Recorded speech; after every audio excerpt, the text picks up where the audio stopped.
Pero sencillamente y lentamente, porque mi español es horrible. Okay, dale. ¿Cómo se sienten que otras personas admiren su trabajo? Oh, how do you feel that other people admire your work? That was a good one. He could have planned that. This was high five. Come on. Okay. I think we can all answer that one. I think it's great. I think it's me personally. I think it's really cool, but it's weird. I'll never get used to it. You know, I don't ever feel like. Of course, people know my stuff. My life is so isolated and very contained. It's only when I come to stuff like this, which I don't do that much, that people have a chance to really tell me, and I get to see their crazy eyes. And 99% of the time, it's great. It's really neat to hear that you've been a part of someone's life. And I know what that's like. Like, I know what it's like to love something, but I don't feel it. You know what I mean? It's like, I don't feel like, it's always a weird reminder to think like, oh God, like, I'm part of someone's Christmas celebration. You know, like they watch the Christmas episode. I'll have like families come up, like grandmothers and like their grandchildren come up and they watch the Christmas episode. And I'm just like, that's so weird. It's neat, but it's weird. Like, how about, like you over there? I get, this has happened to me recently with Sonic stuff. Like, I've been doing like Sonic animations for Sega for a few years now. And I have people all the time, like, they draw Sonic like me now. And like, my feeling is always, I wish they admired someone better. Like, and that's not really me, like, I don't want like compliments or awes or whatever. It's like, I don't really think I'm great enough to be admired in that way, and I don't know if you feel that. I think you are. That's legitimate, like, but I think everybody probably feels that way. If you don't feel that way, you're probably an asshole. Right. I was about to say, like, what if my answer was like, of course. Have you seen my work? You know? Like, that'd be like sociopathic on some whole other level. I think that you should always feel like you could do better, because you can always improve. I think it's cool, but I never think it's justified, you know? I wouldn't even want to copy me. Like, my style, when I draw, my style is the result of all the things I don't know how to do, you know? It's all of my shortcuts. So when I see people like drawing like me, I'm like, no, don't do that. Like, be better. Like, I think that's... You know, when you draw a picture, you know what you can or can't do, you know? Like, if you're drawing hands a certain way because you can't draw it here, you draw it here instead, right? Like, all those little shortcuts you do to make your pictures work is like, when you see people mimicking you, it's like, no, mimic someone that knows a little bit more. Yeah, but I mean, it's nice, it's flattering, but I think on some level, you'll always not think you're worth it, you know? I know Jenny's I was gonna say, I want to hear what Jenny has to say. Jenny, I admire you. How does it make you feel?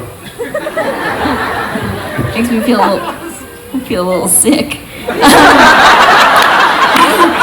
No. Oh, you're welcome. No, I agree. It's weird. I have horrific imposter syndrome, and I'm like, doesn't anybody know that I don't know how to do anything? Like, all the time. And I'm flattered and touched when people come up and they're like, oh my God, and I'm just like, I'm sorry. But yeah, there are so many people that are vastly more talented than I am, and it's the same thing where it's just like, go look at that person. They know things. I don't know shit. I get by. So yeah, samesies. What about you, Jake? I'll answer this in the second question. We were talking today at lunch about how it's sometimes more emotionally comfortable to be a part of something. Yeah. So like, for me, everybody loving the Invaders In movie is very comfortable because I get to be like, yeah, I was a storyboard director. Yeah, Jhonen's great. Yeah, you get to like bask in it, but it's not you so much, right? Yeah, when people hate the movie, they hate me. Yeah, it's your fault. Like, they think I did everything. So if it's the colors, it's like, oh, Jonen's all happy now. Or everything's all squishy looking, because that's how we draw. I'm like, no, that's how Tyson draws now. Jonen's been watching anime. Okay, second question. In Spanish and in English. Yeah, let's do it. Well, dame. Fue difícil en crear la canción que canta Girl sobre la humanidad. ¿Cómo?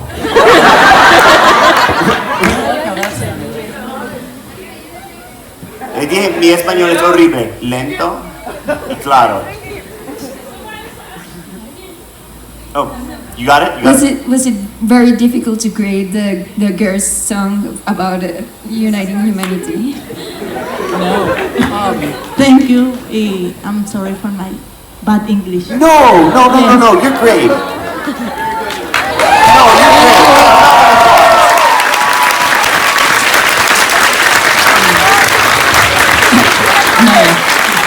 It was, my part of it was just coming up with the song, the lyrics, which was one of the first, Pieces Nice was one, before there was even a story.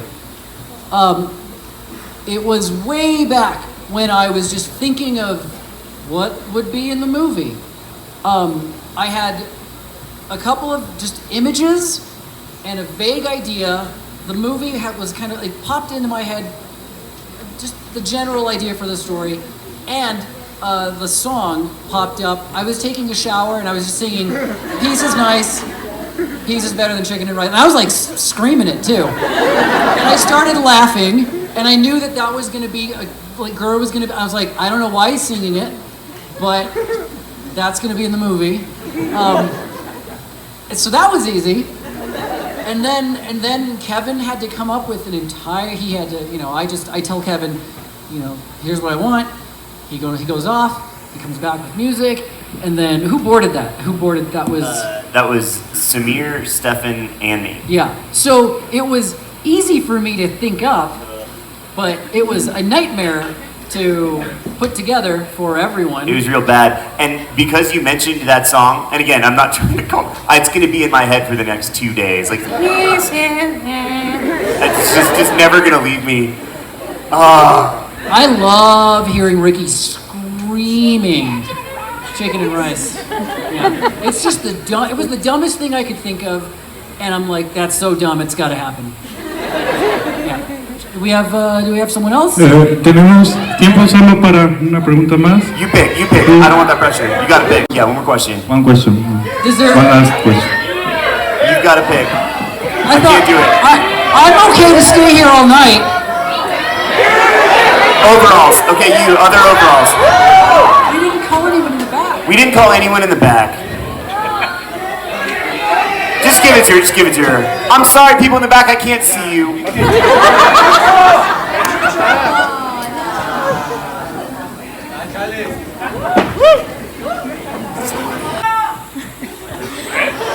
You're asking why we made Dib and his dad have more of a human relationship? Yeah. Right. It was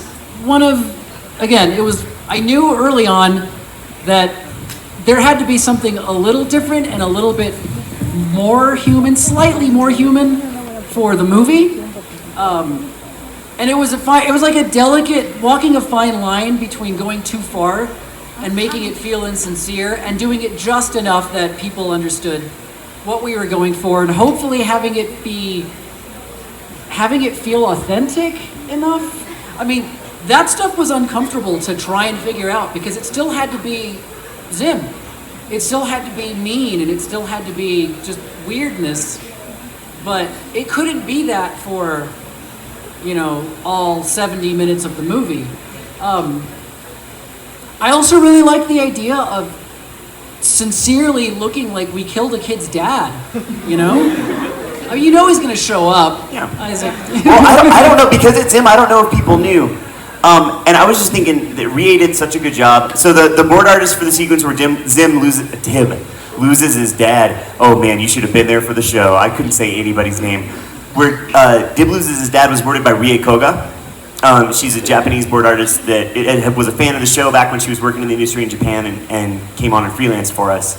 And she handled that so well that it was funny but touching and Yeah, I like how she drew the characters, and it felt sincere. That's one of those weird things that I wanted to put in the movie, because I didn't really have that in the series. I wanted to do stuff that made me uncomfortable, and having emotions other than anger was different. I think that's where it worked. There were other places where it didn't work as much. I didn't like how they animated and drew Gaz. So when she's doing it, she's making faces that I would never draw, and they softened her up way too much. But with Professor Membrane, he's always covered up and he's just got goggles, and I thought that was a really cool scene. That's one of my favorite scenes in the movie.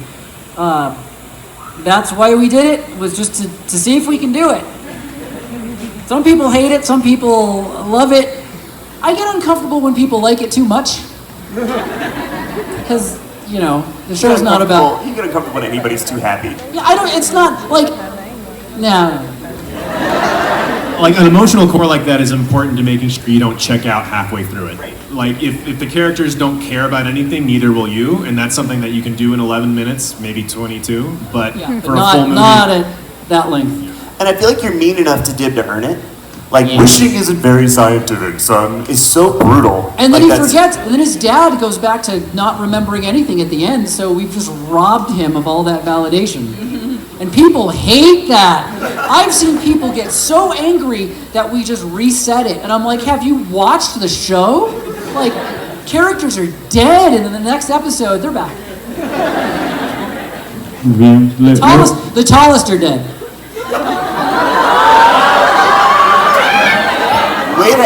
Way to end on that.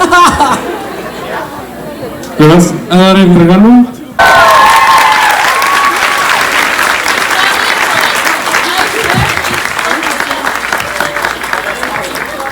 Thank you for your homework.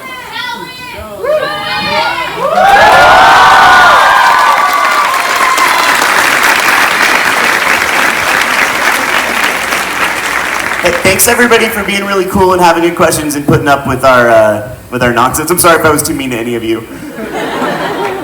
Ya, bueno, terminamos por hoy.